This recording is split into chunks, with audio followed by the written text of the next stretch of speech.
Bonjour à toutes et à tous et bienvenue sur La Panaméricaine, un podcast créé et animé par Marie Vesco et Antoine Rousseau qui présente les travaux en sciences sociales sur les Amériques. Aujourd'hui, c'est un épisode un peu particulier que vous nous présentons. Il a été réalisé dans le cadre d'un partenariat avec le podcast d'histoire militaire intitulé Le fil de l'épée.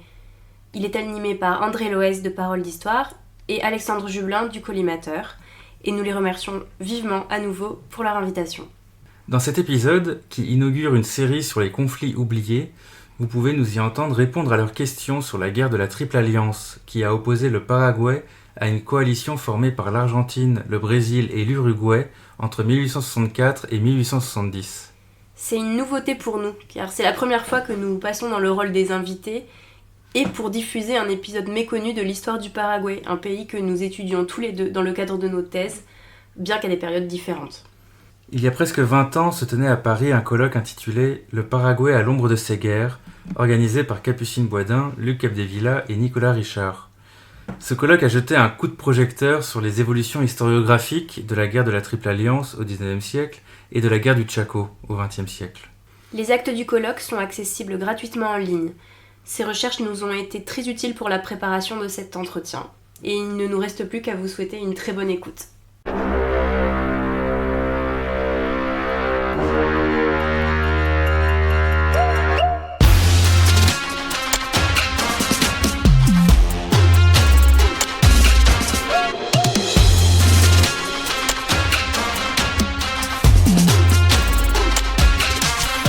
Bonjour à toutes et tous et bienvenue sur Le fil de l'épée, un podcast consacré à l'histoire de la guerre et des conflits armés, une coproduction entre le Collimateur et Paroles d'Histoire. Un podcast associé au Rubicon et réalisé en partenariat avec le Centre des études de sécurité de l'IFRI et avec le soutien de la DGRIS du ministère des Armées. Je suis Alexandre Jublin, comme toujours en compagnie d'André Loès. Bonjour André. Buenos dias Alexandre. Bonjour à toutes et tous. Et oui, aujourd'hui, nous vous proposons une émission en partenariat avec l'excellent podcast La Panaméricaine, auquel on vous conseille de vous abonner, consacré aux travaux de sciences sociales sur les Amériques. Une émission en crossover que vous retrouverez donc quelques jours plus tard sur le deuxième fil du podcast La Panaméricaine. Et nous avons donc le plaisir d'être avec les deux animateurs de La Panaméricaine. Antoine Rousseau, bonjour. Bonjour. Vous êtes doctorant à Paris avec une thèse quasiment finie, bravo, sur la région du Grand Chaco. Et Marie Vesco, bonjour. Bonjour. Vous êtes doctorante à Paris 3, vous travaillez sur les jésuites et la médecine au Paraguay au XVIIIe siècle. Alors là, les auditeurs vont se demander quel rapport avec la guerre. Tout à fait. Mais c'est intéressant. Précisément parce que les auditeurs ne savent pas, comme je ne le savais pas il y a 2 jours, qu'il y a eu beaucoup de guerres en Amérique latine, enfin ça on peut s'en douter, et notamment un certain nombre de guerres complètement oubliées, et le Paraguay. Puisque c'est un peu votre spécialité à tous les deux, c'est le théâtre d'un conflit complètement oublié et inconnu du 19e siècle, en tout cas pour nous, la guerre de la Triple Alliance entre 1864 et 1870, peut-être l'une des plus meurtrières de tous les temps, en tout cas en proportion de la population et en termes de conséquences sur une société, comme on va en discuter avec vous. Alors voilà, on se dit que c'était amusant, intéressant, intriguant. Amusant avec des guillemets quand même. Ouais, bon, de toute façon, quand on fait un podcast d'histoire de la guerre, tout est amusant avec des gros guillemets. Mais oui, c'était sympa de faire un crossover. Et puis on se disait que c'est peut-être aussi le début d'une série d'émissions sur des guerres oubliées ou inconnues, en tout cas inconnues du public français, mais qui ont une réelle importance et qu'on peut faire découvrir. N'hésitez pas d'ailleurs à nous écrire pour nous suggérer votre guerre oubliée préférée si dont si vous avez des guerres on la connaît probablement pas. Exactement. Tout le monde a la guerre des émeux en tête et on la fera probablement, mais il y en a probablement d'autres qu'on a ratées. Alors commençons quand même par replacer le contexte de cette guerre dont on a dit qu'on la connaît pas mais elle est quand même très importante. Donc très simplement, la guerre se termine en 1870. Voilà. Le Paraguay est vaincu. Vaincu par 3 adversaires. La Triple Alliance, donc Argentine, Uruguay et Brésil. En gros, quelle est l'ampleur du désastre ? Je sais pas, Antoine ou Marie ? Antoine ? Antoine est le plus 19e des deux, je crois. Oui, alors je travaille sur le Chaco, et d'ailleurs, en guerre oubliée, il y a aussi la guerre du Chaco au XXe siècle, dans les années 30, qui pourrait aussi ce serait l'occasion d'un autre épisode. C'est vrai que c'est assez, c'est une guerre intéressante parce qu'il y a vraiment un désastre en fait au Paraguay. On l'a dit, il y a environ 60% de la population du pays qui est décédée après la guerre. 40% du territoire paraguayen qui est perdu, parce qu'il y a eu beaucoup d'annexions. D'ailleurs, c'est le lien aussi avec ma thèse, que moi je travaille sur la période après justement cette guerre-là, sur la colonisation de la région du Chaco. Et il y a une partie du Chaco en fait paraguayen qui est annexée par l'Argentine après cette guerre-là. Et donc après, voilà, il y a un déséquilibre démographique exceptionnel entre justement la part des hommes en fait adultes qui devient vraiment une minorité de la population du Paraguay après cette guerre-là. Pour le dire clairement, ils ont tellement perdu la guerre qu'il n'y a plus de mecs après. Oui, c'est ça. Enfin, c'est vraiment dans les années 70, il y a presque peut-être 10 à 15% d'hommes adultes en fait dans la population entière sur plusieurs millions d'habitants. Et vraiment les voyageurs aussi qui visitent le pays après dans les récits de voyage, c'est vraiment l'image d'un pays où il y a le pays des femmes. L'autre surnom c'était le paradis de Mahomet pour le surnom du Paraguay à la fin du 19e. Avec l'idée que si on se pointait là-bas, on pouvait se faire un harem à peu de frais, c'est ça? Oui, c'est ça. Et puis c'est aussi lié avec ce thème-là parce que de la guerre dans le sens où il y a eu beaucoup aussi de mariages entre femmes paraguayennes et soldats argentins ou brésiliens. Donc aussi dans la mémoire, il y avait aussi eu cette mémoire de l'homme paraguayen vaincu dans cette guerre. Alors c'est un événement absolument marquant pour la société paraguayenne sur le moment. Comme vous avez été tous les deux au Paraguay dans le cadre de vos travaux, est-ce que c'est quelque chose, Marie Vesco, quand vous allez sur place faire des archives, est-ce que c'est sensible, est-ce que les gens vous en parlent ou est-ce que vous en voyez d'une manière ou d'une autre des traces ?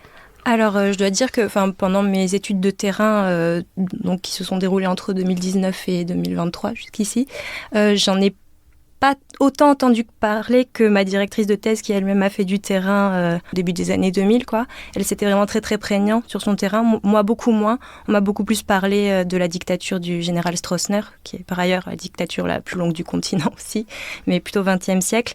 Mais par contre, c'est vrai que c'est impossible de ne pas avoir affaire d'une manière ou d'une autre à la guerre de la Triple Alliance. Par hasard, je me suis retrouvée dans des discussions assez animées, en fait. C'est quand même encore un sujet très touchy et qui suscite beaucoup d'animosité, de ressentiment. Contre les pays ennemis ?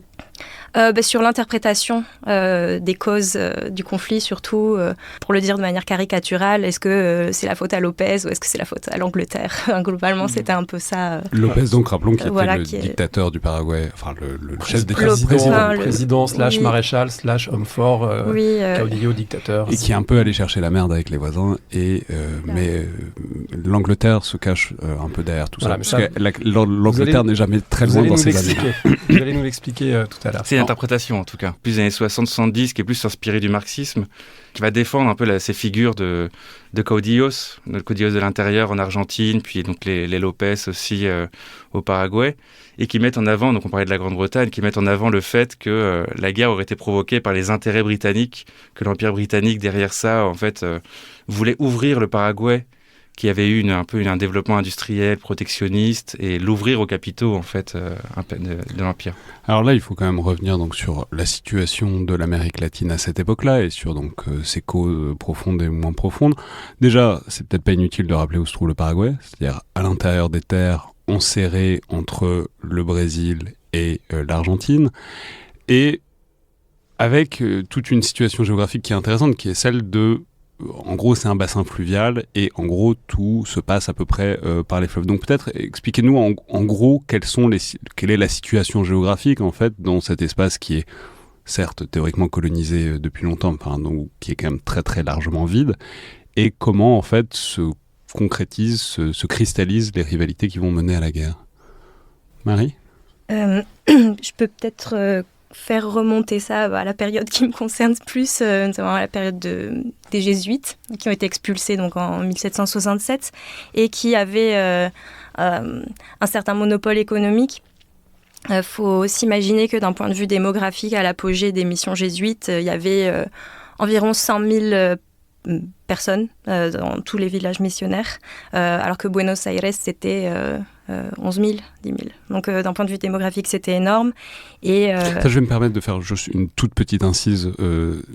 Pourquoi les jésuites sont là ? C'est l'histoire des missions jésuites, je vais la dire en 15 secondes. C'est en gros, les jésuites se sont installés, ont fait des regroupements de populations, notamment des populations autochtones Guarani, pour les protéger, notamment contre les incursions et contre les déprédations de ce qu'on appelait les bandeirantes qui venaient du Brésil. Mais en gros, gros, c'est le film Mission avec Jeremy Irons, sur le fait que les jésuites se sont mis à organiser un peu, à sédentariser, à faire des villages, théoriquement et rhétoriquement, mais aussi vraiment pour les protéger des prédations de certains colons brésiliens, et aussi que du coup ça leur a donné une emprise considérable sur ces territoires-là et sur ces populations-là. Après, les jésuites ne sont pas venus pour protéger les Amérindiens des Portugais, mais effectivement, le père Montoya, par exemple, vers 1639-40, a demandé à ce qu'il y ait des milices guaranis armées.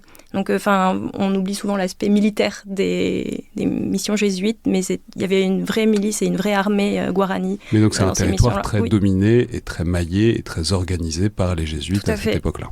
Et avec une assez grosse...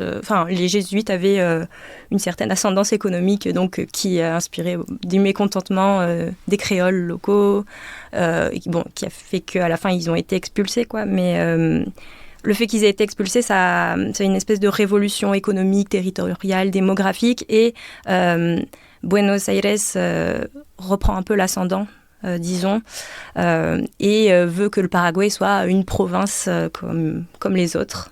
Oui, en fait, on est au croisement de deux types d'enjeux. Un enjeu qui est un pays enclavé loin de la mer, mais en même temps par les fleuves, le fleuve Paraguay, Paraná, Rio de la Plata, on arrive à la mer et donc il y a cet enjeu de communication. Puis un deuxième enjeu qui est aussi territorial, c'est est-ce que ce petit État enclavé peut subsister seul entre l'enclume argentine et le marteau brésilien en quelque sorte, parce que c'est un État vraiment entre ces deux entre guillemets géants, parce qu'il ne faut pas s'imaginer qu'ils sont aussi peuplés qu'aujourd'hui, mais malgré tout, c'est deux États plus conséquents, et donc les deux enjeux s'articulent dans ces années 1840, 50, 60, au moment de la montée des troubles et des tensions. C'est d'ailleurs la même cause qui va expliquer pourquoi l'Uruguay en fait demeure indépendant. C'est parce qu'il y a aussi des rivalités entre Buenos Aires et le Brésil, les éleveurs brésiliens. Faut signaler. Donc l'Uruguay, c'est même situation, c'est entre les deux, sauf que c'est au bord de la mer. Oui, c'est ça. On l'appelle aussi la banda orientale, la bande orientale. Donc c'est sur la côte en fait directement. C'est en face de Buenos Aires en fait, dans l'estuaire de la Plata. Géographiquement, et c'est vrai qu'après on remonte, comme tu l'as dit André, donc le Rio de la Plata, et puis après pour arriver au fleuve Paraguay, et on remonte jusqu'à Asunción.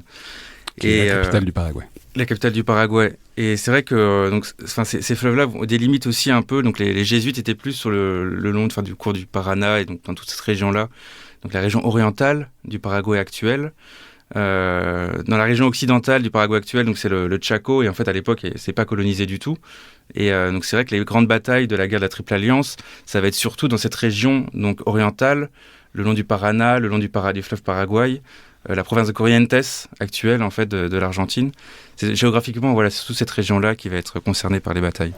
Il faut peut-être suggérer aux éditeurs d'Iris qui nous écoutent et qui peut-être ont ouvert un onglet Wikipédia pour suivre en temps réel sur une carte, ce qu'évidemment on conseille, qu'il faudrait en fait imaginer les lignes sur ces cartes un peu comme des pointillés, parce qu'en fait on est dans des zones de confins pour les 3 ou les 4 États en question. On est dans des zones qui n'ont absolument pas le côté normé, géométrique d'une frontière contemporaine surveillée. C'est des zones montagneuses, des zones fluviales, des zones de jungle, dans lesquelles c'est pas du tout clair de savoir de quel côté on est, avec des populations qui d'ailleurs sont pas du tout intégrées à l'État pour certaines d'entre elles, populations indigènes ou même locales espagnoles, mais loin de l'État qui lui-même est encore fragile. Donc voilà, on est dans quelque chose qui est très indéterminé au plan territorial, et c'est aussi d'ailleurs une des raisons de cette guerre, c'est finalement clarifier. C'est une guerre de clarification un petit peu des rapports de force.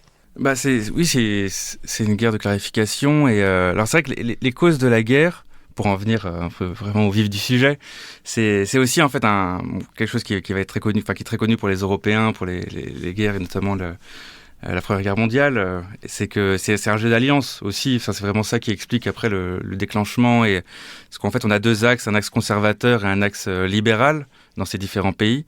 Et ça part en fait d'une guerre civile justement en Uruguay entre en fait le Partido Blanco et le Partido Colorado, donc justement l'axe conservateur, et contre plus le parti libéral.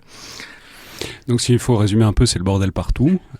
C'est des pays qui sont divisés politiquement partout pour plein de raisons, fédéralistes, décentralisateurs, etc. Des grands propriétaires terriens contre des commerces. Enfin bon bref, c'est le bordel partout. Enfin moi il y a quand même 2 grands empires, 2 grands pays, Argentine, Brésil, et 2 petits pays.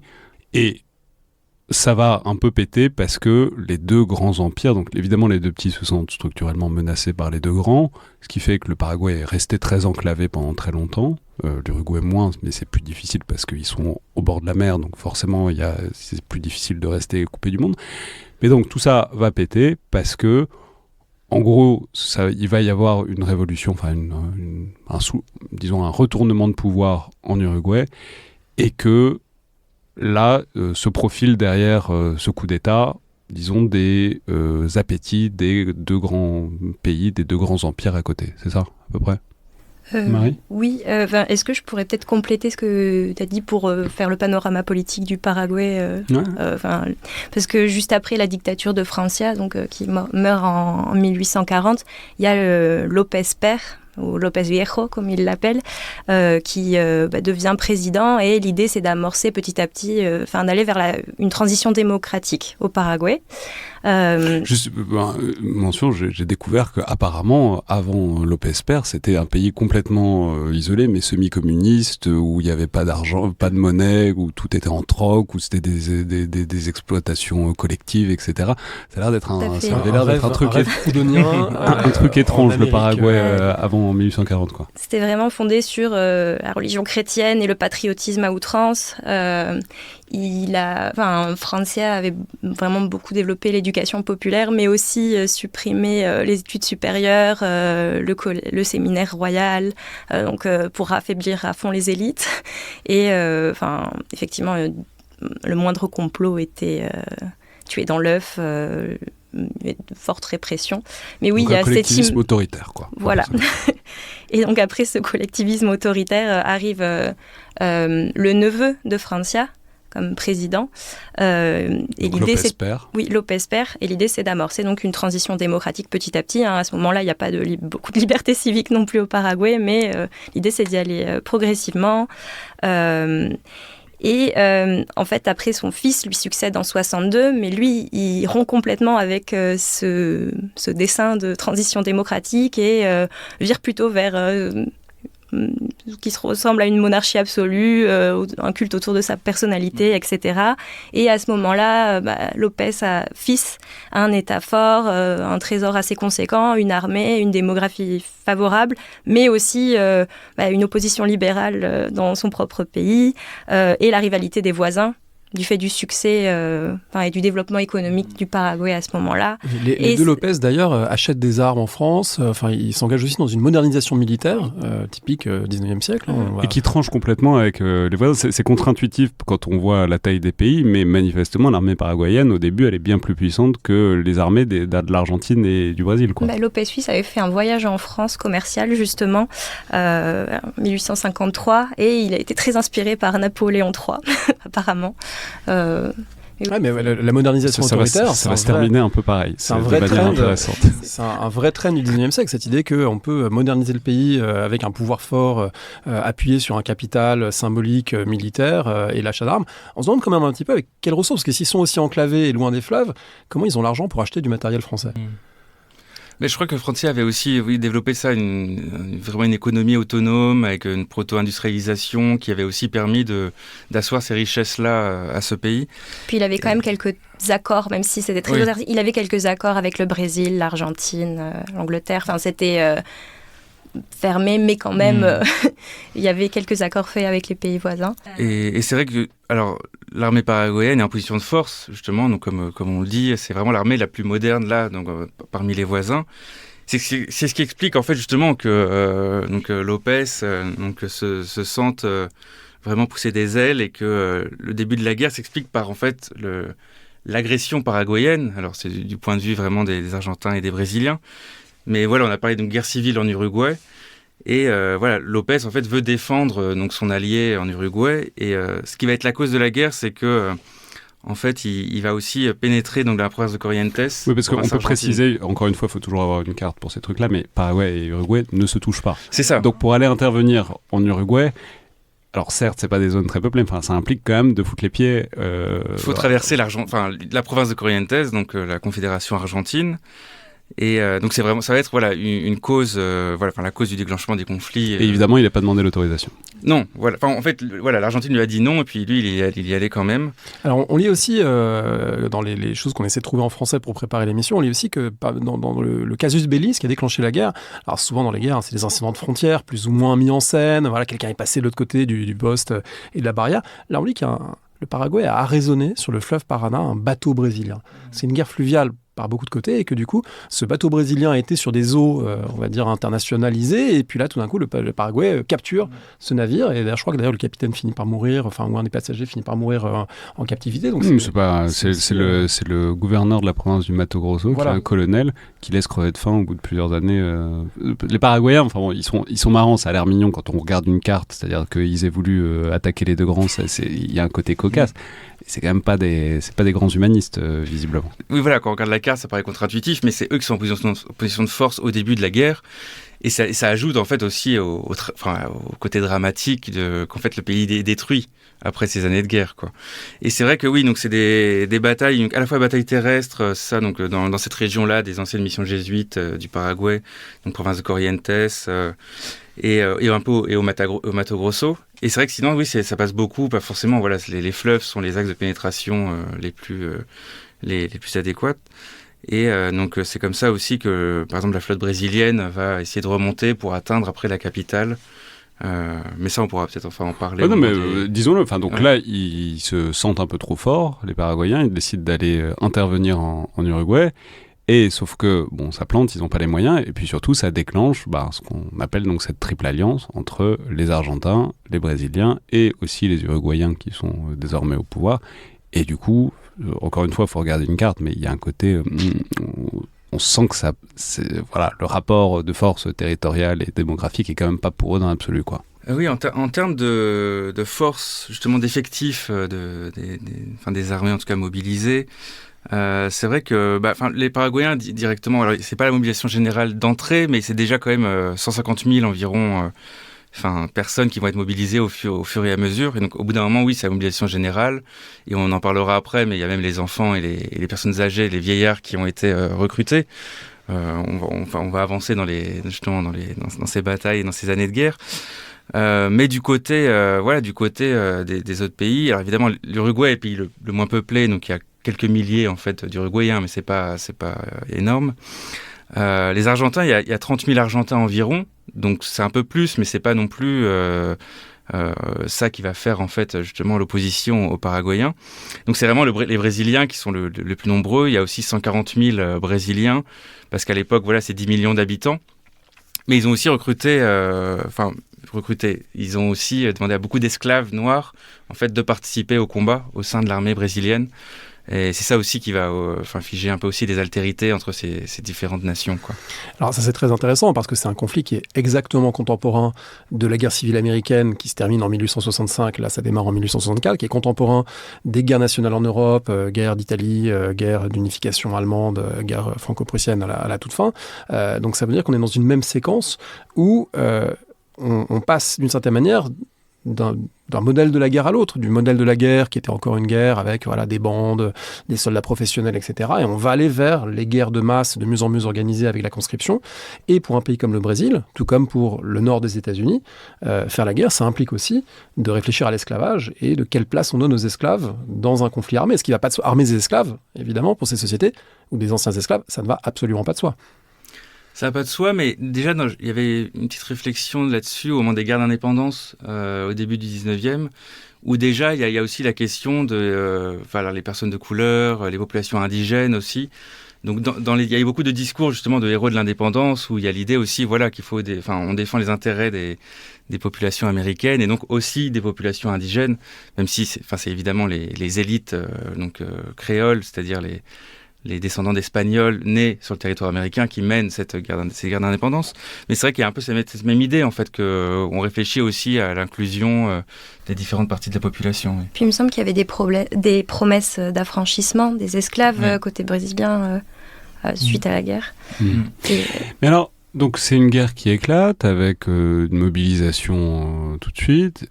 Juste, est-ce qu'on peut dire à quoi ça ressemble cette guerre ? Enfin, je me rends compte, j'ai aucune idée à quoi ça ressemble ces régions. C'est-à-dire, on sait qu'il y a une grosse importance des fleuves, mais est-ce que c'est parce que c'est de la forêt vierge autour, ou est-ce que c'est d'autres types de territoires ? Voilà, c'est quel type de campagne, quel type de combat, et quel type même d'environnement où ça va se dérouler, Marie ?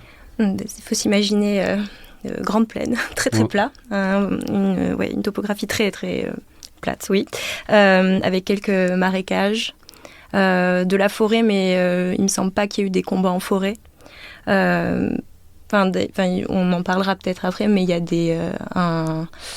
un ancien soldat argentin qui est devenu artiste peintre et qui a fait de grands tableaux des batailles. On l'appelait Comment il s'appelle Candido López, encore un López. On l'appelait le manchot de Curupayty parce que j'imagine qu'il a perdu sa main là-bas et faut s'imaginer le paysage comme ça, quoi. Oui, vous pouvez aller voir ces reproductions de tableaux et c'est vraiment très très impressionnant en fait de voir ça, et aussi parce qu'il y a plein de blessés en fait justement sur le champ de bataille. Enfin, c'est vraiment assez impressionnant. Et donc il y a quelques cordillères au Paraguay, mais globalement ça reste plat, et de temps en temps il y a ce qu'on appelle des cerros, qui sont des collines très abruptes tout d'un coup dans le paysage. D'où l'importance du coup des navires pour avancer, amener des troupes, essayer, et puis d'où l'importance aussi de tenir les bords des fleuves. Et donc c'est aussi des combats qui se font autour de points forts. Lorsqu'il y a un coude sur un fleuve et qu'il y a un fortin, on va dire pas d'une construction extraordinaire, en fait ça permet de retarder très longtemps ou de tenir très longtemps une position. C'est ça. En fait, l'agression paraguayenne va durer très peu de temps sur les années de la guerre, puisque c'est fin 64. Et donc environ, sur la première année de guerre, les Paraguayens en position de force attaquent le Mato Grosso, attaquent l'Argentine, occupent Corrientes, la ville d'Uruguayana aussi. Mais très vite, en fait, la flotte fluviale paraguayenne est anéantie par la flotte fluviale brésilienne. Donc ça, on est en milieu des années 65. Quand on parle de flotte, on parle encore de navires à voile et à rame. Ou alors est-ce qu'ils ont déjà des vapeurs ? Alors je crois qu'ils ont déjà des vapeurs, sur les flottes fluviales. Mais ça, je ne pourrais pas dire avec précision quel type de bateau c'était. Mais, et puis aussi, leurs meilleures troupes paraguayennes sont anéanties là, au bout d'un an. Et après, ça se transforme en guerre de position, où là, c'est vraiment c'est la confluence entre le Rio Paraguay et le Rio Paraná, qui deviennent un peu ces régions les plus, qui vont être occupées par les troupes. Et donc, la remontée du fleuve Paraguay est bloquée par, ce système de fortification. Il y a la forteresse d'Humaitá, en fait, qui est la centrale, c'est là où l'état-major paraguayen va se positionner. Et comme disait Marie, en fait, il y a beaucoup de marécages. Quand on sort, en fait, de cette zone de confluence, en fait, il y a beaucoup de marécages, que ce soit dans le Chaco à l'ouest, et puis le Chaco qui n'est pas colonisé, donc c'est aussi des populations indigènes autonomes qui y vivent. Et à l'est, en fait, c'est la zone de la province de Corrientes, c'est l'Estero Ibera, qui est aussi une zone marécageuse, encore aujourd'hui. Donc, en fait, c'est pas possible pour les armées de faire des détours pour essayer de prendre après les positions paraguayennes, par exemple, plus haut. Donc, il y a vraiment l'idée qu'il faut remonter le fleuve Paraguay ou forcer les forteresses. Et donc, en fait, pendant plusieurs années, on reste dans une guerre de position avec des victoires tant du côté allié, donc de la Triple Alliance, que du côté paraguayen. Je précise qu'il y a bien des navires à vapeur et des proto-cuirassés, comme il y en a vu dans les premières batailles navales de la guerre de sécession entre le Monitor et le Merrimack. Et donc il y a le Lima Barros et le Cabral, par exemple, qui sont des cuirassés à vapeur brésiliens qui ont participé à ces combats navals. Ouais. Oui, non, c'était juste pour conclure le fait que cette période de guerre de position prend fin avec la défaite alliée de Curupayty, et que là on passe à la deuxième phase, si on veut dire, une guerre plutôt défensive. Et cette défaite fait qu'il y a quelques tensions entre les alliés aussi qui commencent à émerger.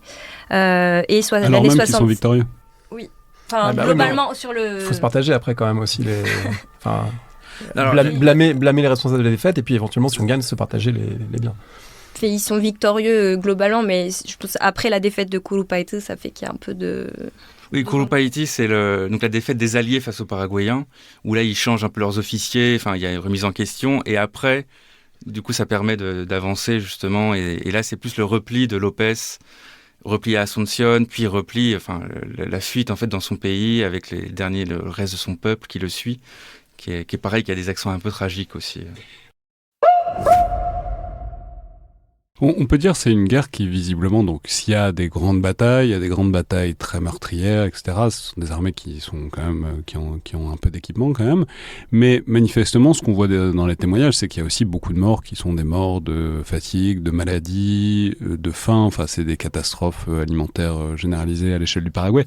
Voilà, c'est aussi, c'est pas que ces grandes batailles, c'est aussi visiblement une déstructuration des sociétés et puis aussi de tous les appareils d'intendance, quoi. Oui, pour compléter ce que dit Alexandre, c'est presque comme si c'était une guerre trop moderne pour des États pas assez modernes. Ils ont des équipements, des armements et des ambitions de des grandes puissances européennes avec une intendance et une logistique qui peut absolument pas suivre.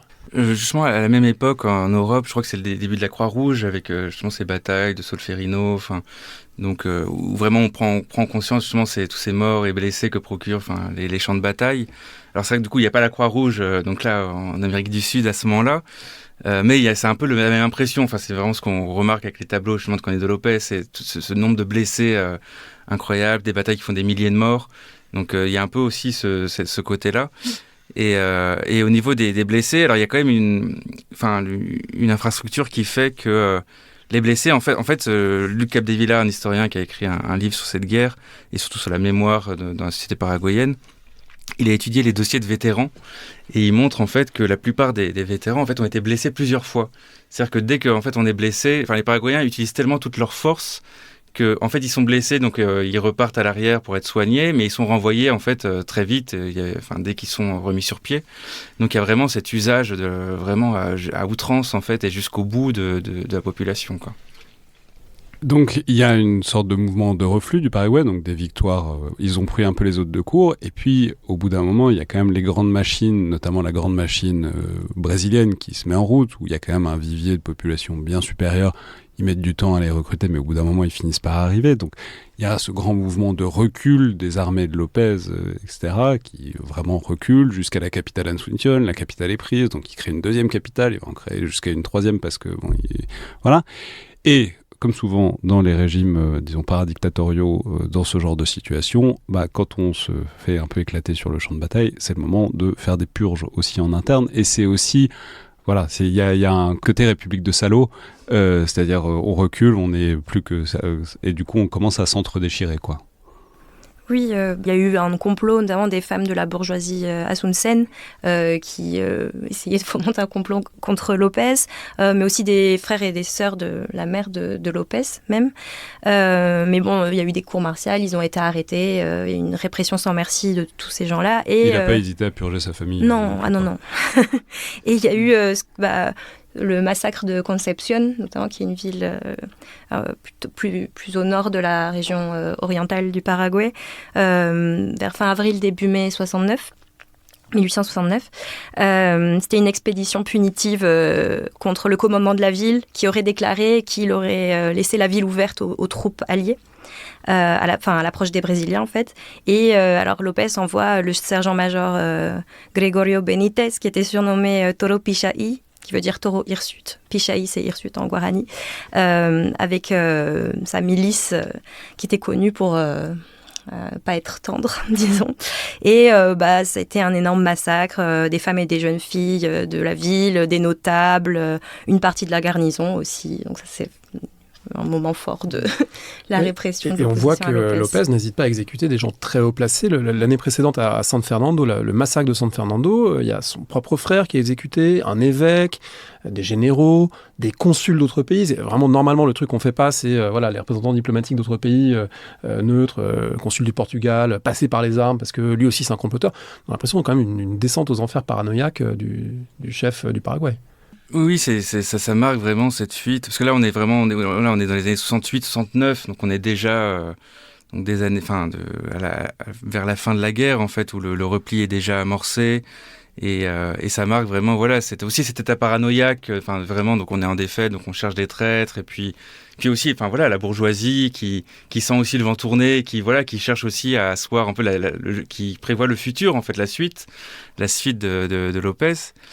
Et mais voilà, donc jusqu'au bout en fait, López va continuer à arrêter les opposants, à tuer en fait jusqu'à c'est comme dire qu'il a une base sociale, il y a un entourage et il dispose, alors je sais pas s'il a des troupes d'élite ou une garde prétorienne, mais il faut quand même qu'il y ait suffisamment d'exécutants fidèles autour de lui.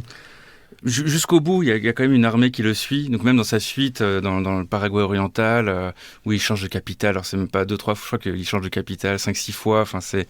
Il est toujours suivi par plusieurs milliers en fait de soldats, jusqu'à en fait son armée d'enfants soldats. En fait, c'est vraiment ça à la fin, où il y a alors ça, il faut peut-être en dire un mot, parce que c'est tout à fait significatif de l'épuisement démographique du pays et de l'idée de mobilisation totale jusqu'au dernier. Déjà qu'on n'a plus laissé un seul paysan dans ses champs, c'est aussi pour ça que les gens meurent de faim, parce que tout le monde doit être sous l'uniforme, donc le pays ne tourne plus qu'autour de l'activité combattante, jusqu'aux enfants. Oui, donc la dernière bataille, en fait, celle d'Acostagnou, qui est donc là on est en août 69. On a 20 000 soldats donc, de la Triple Alliance face à 6 000 Paraguayens. Et donc sur ces 6 000 Paraguayens, il y a 2 000 morts, 1 200 prisonniers. Les Alliés, alors il y aurait eu, selon les estimations, que 26 morts côté Alliés. Donc on voit bien sûr une bataille complètement perdue. Et cette armée de 6 000 Paraguayens, ce serait pour la majorité des enfants soldats, des adolescents, des enfants. Alors après, bien sûr, il y a un peu des anecdotes assez marquantes, symboliques. On raconte que des barbes postiches auraient été distribuées en fait aux jeunes soldats pour tromper l'ennemi, pour les faire plus âgés que ce qu'ils n'étaient. Donc c'est vraiment voilà, ça fait partie justement de ce aussi après ce qui va devenir le folklore un peu de cette guerre où jusqu'aux enfants soldats déguisés en hommes vont devoir être affrontés. Je tiens à dire que le site Paraguay Exception, qui est un site incroyable, nous apprend que du coup chaque 16 août, pour commémorer cette bataille d'Acostagnou où les enfants sont morts en masse, c'est le jour national des enfants, le 16 août au Paraguay, puisque c'est vraiment un bon souvenir. C'est comme à Roland-Garros le mercredi de la première semaine, mais voilà, pour d'autres raisons. Version paraguayenne. Autant le commémorer. Non mais puis c'est assez fou, puisque donc bon, évidemment ça ne peut se terminer que d'une manière, c'est que c'est lui qui meurt, donc ça aura lieu en 1870. D'ailleurs, de manière intéressante, le pacte de la Triple Alliance mentionner spécifiquement ce point, que ça ne s'arrêterait que le jour où ce mec-là mourrait. Et on apprend aussi que le même jour, le fils du maréchal Lopez, donc, qui a 15 ans, qui est quand même colonel, meurt aussi en menant l'assaut à l'ennemi, en disant, paraît-il, un colonel paraguayen ne se rend pas, ce qui, de la part d'un gamin de 15 ans, est quand même plutôt spirituel. Peut-être on peut passer du coup aux conséquences de cette guerre qui sont quand même extrêmement massives. Alors, on va peut-être la plus marquante, on en a déjà dit un mot, mais voilà, c'est quand même ce désastre démographique sans pareil. On parle de dizaines, centaines de milliers de personnes, mais d'ailleurs c'est intéressant. Il y a quand même un problème pour exactement évaluer la masse des pertes, même si... Oui, et ça fait encore débat, et ça a fait débat pour les historiens latino-américains qui se sont emparés de ces questions. Oui, c'est difficile de donner des chiffres exacts. Ça va de plus de la moitié à 2/3, à 60%. On ne sait pas trop, mais bon. On ne sait pas trop parce qu'ils n'ont jamais fait de bon recensement, ni avant ni après. Donc, on s'est un peu au doigt mouillé, même si manifestement, il y a le constat d'un désastre, quoi. Oui, et puis aussi, du coup, le général Lopez est tué, le maréchal Lopez, est tué à Cerro Corá en 70. Donc, la guerre s'achève et de 1869 à 1876, le pays est occupé. Il y a des pillages, des viols, la vente totale des terres de l'État, les estancias, les yerbales qui sont les cultures de yerba mate. La libre navigation sur le fleuve Paraguay est obligatoire, imposée sans protectionnisme. Et il y a une destruction méthodique de toutes les infrastructures du Paraguay, les archives comprises. Donc il y a aussi beaucoup d'archives du conflit qui ont dû dire... C'est vraiment pas sympa pour nous. Non, mais bon, les archives, l'industrie, tout ça, ça disparaît. Comme tu l'avais dit Antoine, tous les territoires conflictuels au XIXe siècle sont donnés au Brésil et à l'Argentine, donc Mato Grosso et le Chaco, la province de Misiones, tout ça. Le Paraguay est tenu de payer les dépenses de la guerre de tout le monde, donc c'est très coûteux. Il est dans une dépendance totale commerciale avec à l'Argentine, donc il y a une immense pauvreté, des famines qui n'en finissent pas.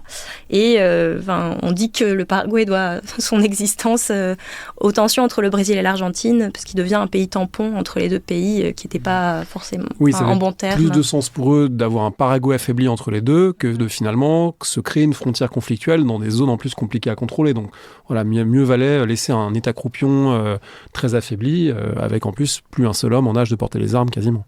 Et on peut dire, mais alors là où c'est intéressant, c'est que apparemment ça joue aussi un rôle de catalyseur pour les vainqueurs de cette guerre. C'est-à-dire, on l'a dit, enfin je sais pas, on l'a peut-être pas suffisamment détaillé, mais enfin bon, c'est quand même des États qui sont dans un état post-colonial. Ils ont eu leurs indépendances depuis quelques décennies, mais c'est toujours, enfin, des États gigantesques avec des partis qui s'opposent, etc. Et là, manifestement, avec cette guerre de la Triple Alliance, il y a une sorte de clarification qui va se faire, et on arrive vers des États pseudo-modernes, quoi, mais qui en fait se dotent d'une structure qu'ils n'avaient pas totalement dans leur état post-colonial, quoi. Et là encore, le parallèle avec l'Europe est frappant, parce que c'est aussi cette période de transformation militaire vers l'Allemagne unifiée, l'Italie unifiée, la France post-défaite, qui donne des assises supplémentaires à l'État. On a l'impression que c'est un processus du même ordre, globalement, aussi bien aux États-Unis, après la guerre civile, qu'ici. Alors c'est justement, oui, cette guerre qui participe de créer ces unités à la fois territoriales et nationales. Alors oui, c'est des États post-coloniaux, mais j'ai envie de dire que c'est aussi des États coloniaux, c'est-à-dire qu'ils vont poursuivre en fait cette ambition-là. Et justement, en fait, à partir post-colonisé mais colonisant, quoi. C'est ça, c'est vraiment. Il y a vraiment aussi après en Argentine.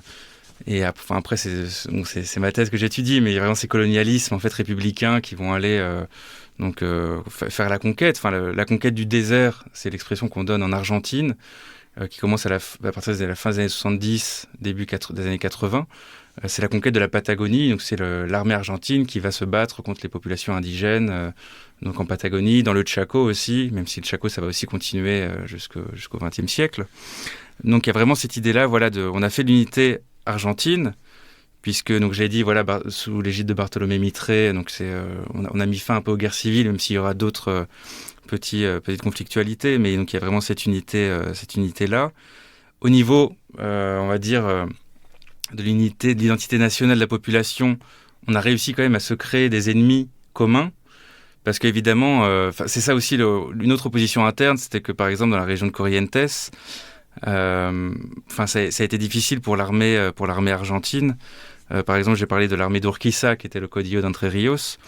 Par exemple, il y a en 65, un quart de son armée déserte car ces hommes refusent de se battre contre les Paraguayens. Parce qu'en fait, on est dans une région du Rio de la Plata, d'identité fluide, où en fait, c'est pas parce que vous êtes d'un côté du fleuve et de l'autre qu'en fait vous êtes totalement séparés. En fait, c'est des populations qui partagent beaucoup de traits culturels, une même langue, enfin qui sont vraiment très très liées les unes aux autres. Donc c'était difficile, c'était pas logique à la base de se battre, de faire une guerre contre eux pour des logiques nationales. Et c'est cette guerre qui permet, voilà, de créer dans la presse, dans la représentation, d'essayer de créer cette identité-là. En Argentine, c'est le cas. Cet imaginaire de l'altérité aussi. Alors par exemple, en fait, le terme par lesquels les Paraguayens vont se mettre à appeler donc, désormais les Argentins, donc leur ancien frère du Rio de la Plata, c'est un terme qui s'appelle curepi, qui veut dire peau de cochon. Donc c'est à la fois l'idée peau de cochon parce que c'était comme ça qu'étaient les bottes en fait de l'armée des soldats argentins, et c'est aussi parce que voilà, ça renvoie au processus de l'animalisation, bien sûr pour pour animaliser cet ennemi. Alors si vous voulez aussi le Brésil aussi, c'est intéressant parce que le Brésil c'était quand même plus ou moins un empire. Enfin, ils étaient toujours dans cette espèce de fiction post-vice-royauté portugaise, etc. Que bon, on est toujours un peu un empire même si on est indépendant. Là, ça se clarifie un peu. Leurs ambitions impériales à l'échelle de l'Amérique du Sud sont quand même un peu calmées par ça, et ça peut devenir, libéré de cette espèce de rêve impérial, ils peuvent devenir aussi un État un peu modernisé, quoi. Oui, et puis le Brésil, ça va être la même chose que pour l'Argentine. Ça va être aussi d'asseoir un peu aussi un peu plus, de la conquête de la frontière intérieure en fait. Donc d'asseoir un peu plus sur l'Amazonie, sur donc le Mato Grosso. Donc il y a toujours cette idée-là. Pareil pour le Brésil, il y aura aussi un processus d'animalisation et surtout parce qu'il y a les esclaves noirs. Donc en fait, dans les gravures, il y a une presse de guerre au Paraguay qui va être publiée, notamment en Yopara. Donc c'est ça qui est intéressant aussi en Guarani. Notamment de Cabichui, c'est le nom d'une revue qui est avec de superbes dessins en fait, super intéressants à étudier. Et donc ces gravures justement qui représentent les soldats brésiliens, donc soit comme des singes, soit donc vraiment avec ce processus d'animalisation, mais qui là pour le coup se doit aussi à ce composant racial, cette altérité raciale aussi entre ces deux armées. Je signale là aussi pour prolonger que la collection du Cabichui du numéro 1 numéro 55 est sur le site de la Biblioteca nationale du Paraguay, le Gallica paraguayen, et donc c'est tout à fait frappant à regarder. Alors si on revient pour le coup au Paraguay, pas sur le côté rapport aux autres, rapport aux ennemis et les surnoms plus ou moins sympas qu'on leur donne, mais sur la dimension travaillée, vous l'avez cité par Luc Capdevila notamment, cette dimension genrée extraordinairement importante, puisqu'on dit par un côté c'est devenu le pays des femmes. Avec d'ailleurs toutes sortes d'exagérations, de fantasmes autour de ça, parce que ça va pas de soi, un pays qui a perdu sa population masculine. D'ailleurs, quand on lit un petit peu, on se rend compte qu'elle n'a pas totalement perdu non plus. Il reste quand même des ministres, militaires, chefs des postes, des douanes, etc. Ça reste des hommes. Bon, donc. Mais qu'en est-il de ce pays des femmes et de cette impression de vivre dans un pays où les normes de genre ne sont plus les mêmes. On n'est plus dans la normalité d'avant. C'est marrant parce que c'est redevenu le pays des femmes. On parlait déjà de pays de Mahomet au moment de la colonisation de cette zone-là, pour d'autres raisons. Mais là, ça est devenu pour des questions démographiques.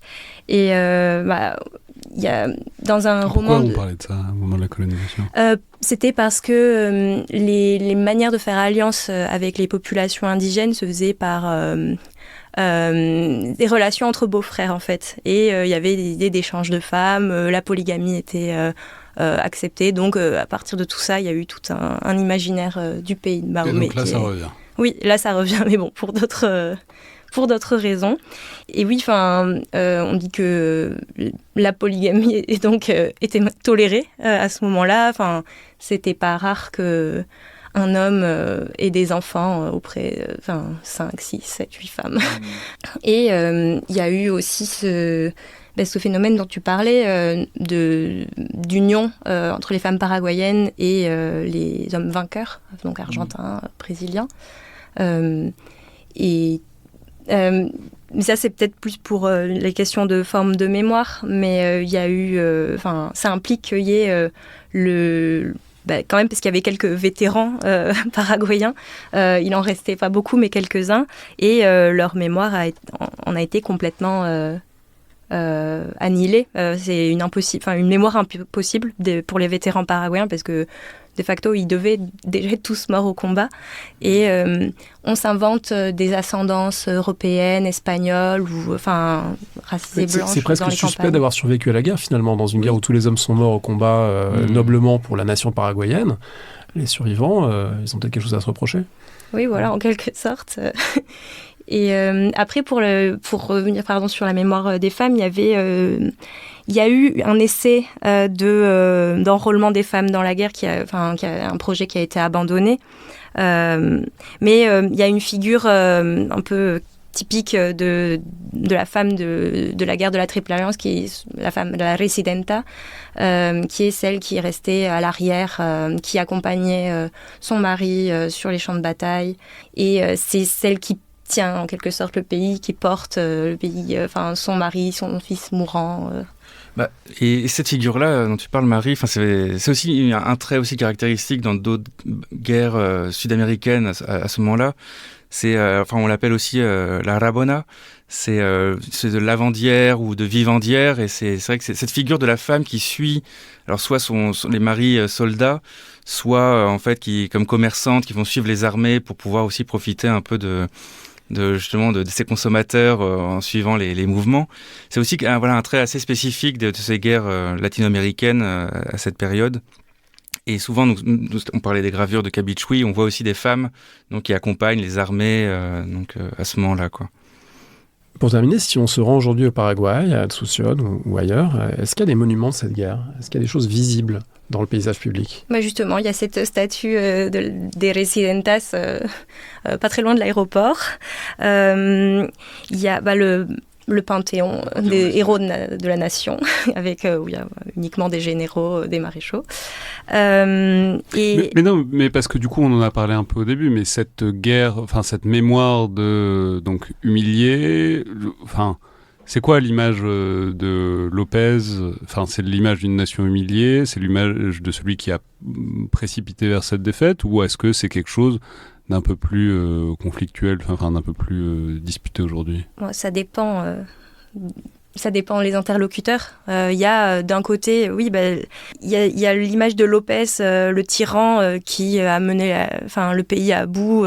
Ça, c'est plutôt une mémoire du Parti libéral. Et la mémoire Colorado. Le parti Colorado, c'est un parti très fort. C'est le parti au pouvoir et c'est vraiment le parti majoritaire qui... Et c'est les lopistas qui ont créé le parti Colorado en fait après la guerre de la Triple Alliance.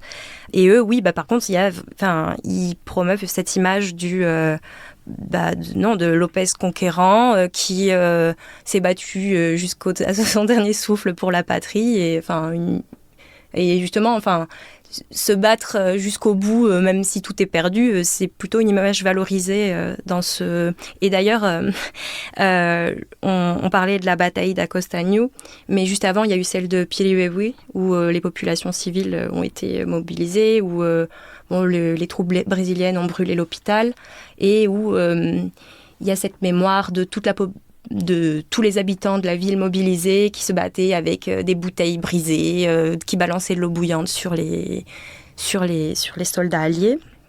Et en fait, cette bataille fait l'objet d'une forme de mémoire assez particulière qui a lieu, je crois, quasiment tous les ans. Du moins, quand j'étais allée au Paraguay, en 2019, j'avais pas pu y assister, mais j'avais vu des vidéos et en fait là, cet été, ça a été rebelote. Il y a des reconstitutions de la bataille de Piribébuy par les enfants et les adolescents du village, et c'est très très très impressionnant. Il y a des vidéos qu'on peut trouver sur le site ABC Color, mais on entend des bruits de coups de feu, il y a des pétards, les cloches de l'église qui sonnent, et on voit vraiment les bleus et les rouges, donc les bleus les alliés, les rouges les paraguayens, avec des soldats rouges éclopés, des femmes qui vont se battre, avec les soldats bleus qui égorgent les femmes, qui tuent tout le monde, et tout le monde crie. C'est des scènes assez poignantes, et tous les ans, il y a cette forme de mémoire, et toute la population est mobilisée pour commémorer la bataille de Piribébuy, recréer cette bataille. C'est très prégnant, et il y a cette fierté, cette fierté nationale du peuple paraguayen qui combat. Et ça me fait penser à autre chose. Malheureusement, j'ai remonté les fils Twitter très longtemps, je ne l'ai pas retrouvé, mais au moment du confinement, à peu près au même moment où Macron disait « nous sommes en guerre », il y a une vidéo du gouvernement paraguayen qui avait été mise en ligne et qui reprenait tout l'imaginaire de la guerre de la Triple Alliance, les batailles victorieuses, le peuple paraguayen qui se bat jusqu'au bout contre l'ennemi. Et dans cette vidéo, cet imaginaire était mobilisé pour faire le parallèle avec la bataille qu'il allait falloir mener contre la Covid-19. Et je suis dégoûtée de ne pas l'avoir retrouvé. Mais appel aux éditeurs. Voilà, par pitié, si quelqu'un le retrouve. Vous envoyez à Marie Vesco. Merci beaucoup à tous les deux. Merci. Donc on vous rappelle que évidemment vous pouvez retrouver ce podcast aussi sur le fil de la Panaméricaine, mais on mettra le lien aussi dans la description de l'épisode. C'était donc Le Fil de l'Épée, un podcast produit et co-animé par Alexandre Jublin et André Loez, distribué par Binge Audio. Et on vous rappelle que vous pouvez nous faire part de vos remarques et commentaires par mail sur les réseaux sociaux du Rubicon, d'Alexandre, de moi-même, qui sont toujours les bienvenus, tout comme vos notes et commentaires, 5 étoiles sur iTunes, Spotify, etc., ce qui aide beaucoup à la visibilité du podcast. Merci à toutes et tous, et à la prochaine fois.